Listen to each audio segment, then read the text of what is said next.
continue to write his stories. And that is the only way we'll be able to have a very stable society and more development. But if you begin to perceive the journalist as that person who has come to expose you, then you have given room for the rodents in the kitchen to continue to steal from the coffers and the treasury. All saying that journalists, they are always, or media practitioners, they are always at the center. If they do a story that favors the general public, the masses, they commend them. And if they talk about the goodies of the government, the masses talk against them, saying that it seems like a particular media house or journalist is speaking on behalf of the government, despite various challenges.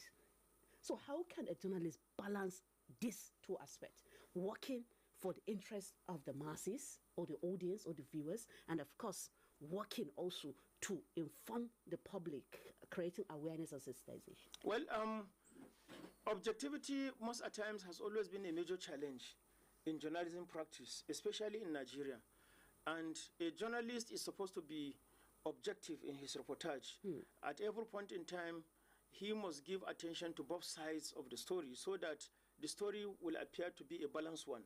And because of this push for objectivity, that is why every journalist is enjoined to always listen to both sides of the story, so that as you are writing your story, try as much as possible to hear the other side, balancing so that you will be able to balance your story.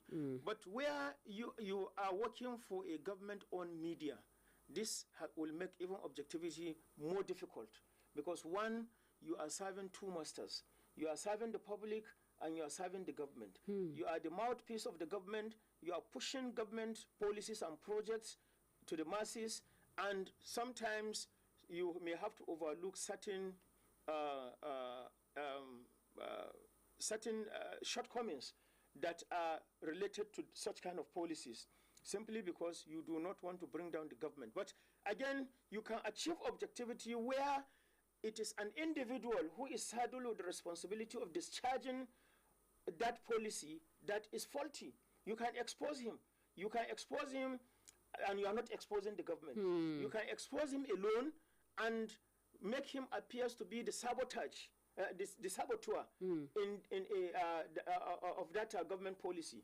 And whatever shortcomings people may have seen about the policy, it is not that the government couldn't come up with a good policy, but the person who is saddled with the responsibility of implementing it is the one who is at fault.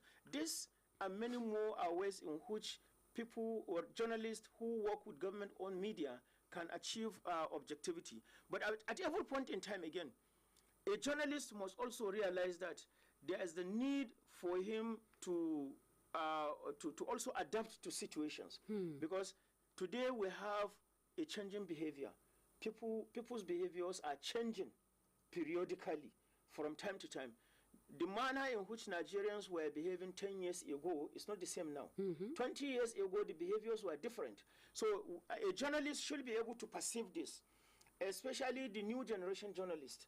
You should be able to perceive this now that we have the social media everywhere, and everybody appears to be a kind of a journalist. Before a story breaks out from the mainstream media, it is